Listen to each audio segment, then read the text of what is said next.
Halo semuanya, kembali lagi bersama saya. Selamat datang di channelnya Mekanik KW. Jadi kali ini kita akan bahas sedikit masalah mobil, bagaimana cara membedakan mobil yang masih orisinil, full orisinil dengan mobil yang sudah bekas laka. Nah, ini bekas laka nih masih banyak kontradiktif ya. Jadi ada yang setuju, ada yang enggak. Jadi kalau menurut saya pribadi malahan, kalau saya setuju aja. Mobil bekas tabrak dijual tuh nggak ada masalah. Yang penting ada harga, ada rupa, itu aja.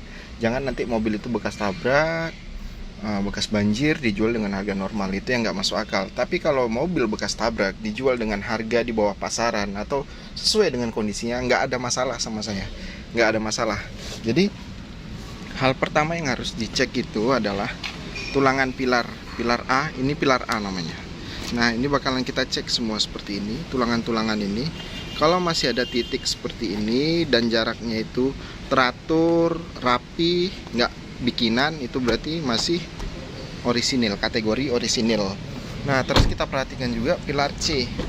Pilar C itu yang di sebelah sini.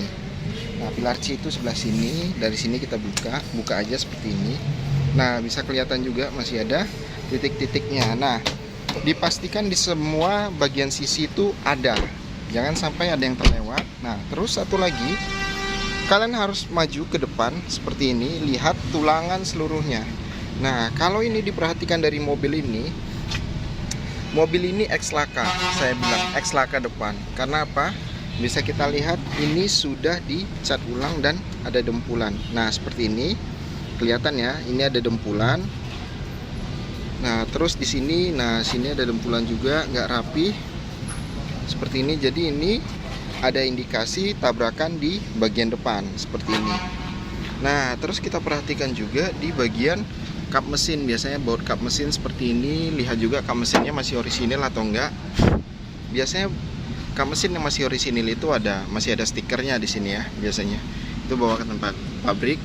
Nah, ini sudah bukaan juga. Ini otomatis ini kap mesin sudah gantian akibat tabrakan bagian depan. Nah, kalau sudah jumpa bagian seperti ini, kita cek ke dalam lagi. Harusnya kalau tabrakannya ini sampai buat tulangan ini bengkok, pasti radiator, kondenser semua kena gitu kan.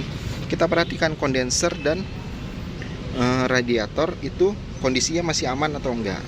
Nah, terus kita lihat juga jarak antara fan sama mesinnya. Ini terlalu mepet atau enggak.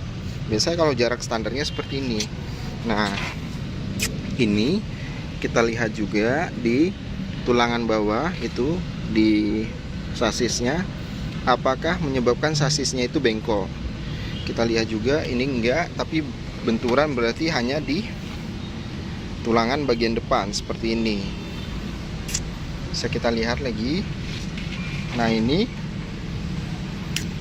sasis pun masih bawaan asli karena nomor rangkanya nggak terlihat kayak di grafir ulang.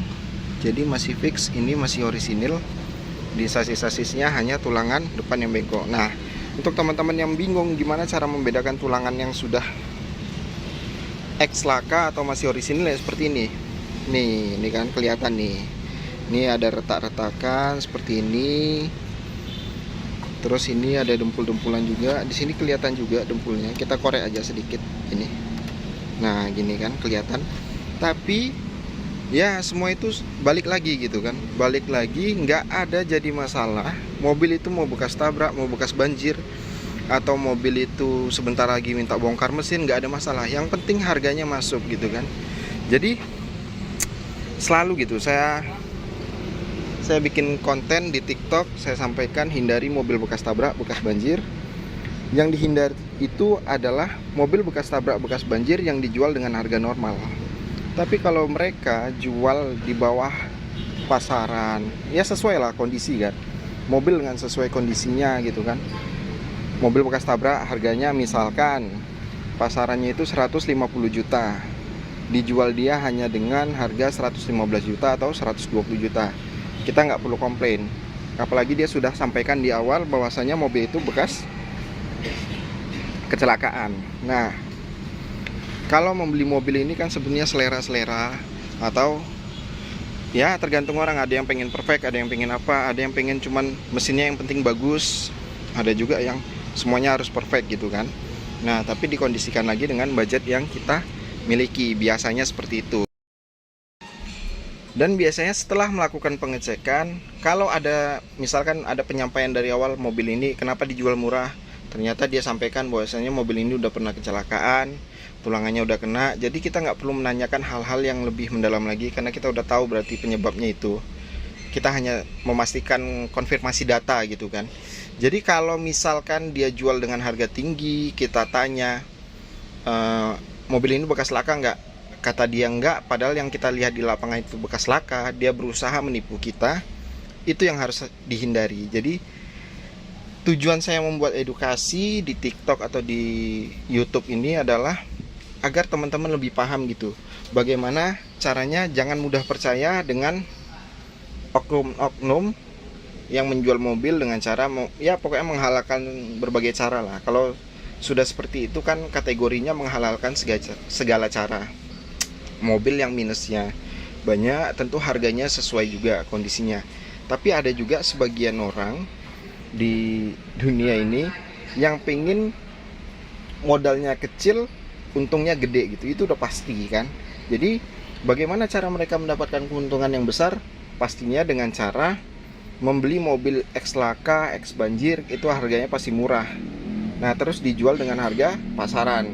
Nah, di situ keuntungan yang mereka dapat berkali-kali lipat. Jadi untuk teman-teman selalu saya sampaikan sih, jangan mudah percaya gitu. Kita harus konfirmasi data, kita harus konfirmasi di lapangan situasinya seperti apa.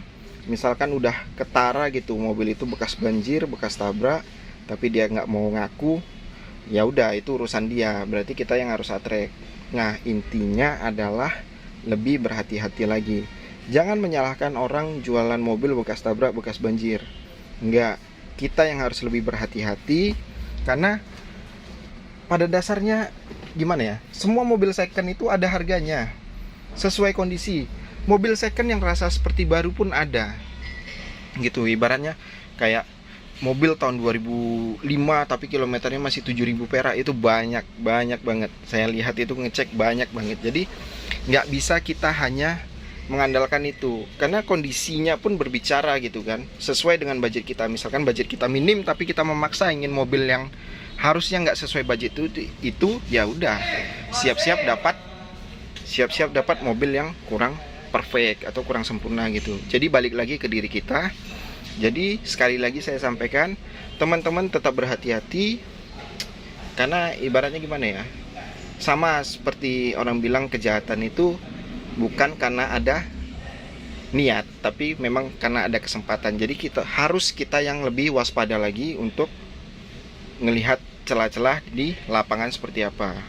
Oke, jangan lupa like, subscribe, dan share video ini agar channel ini lebih berkembang dan memberikan banyak manfaat untuk kita semua.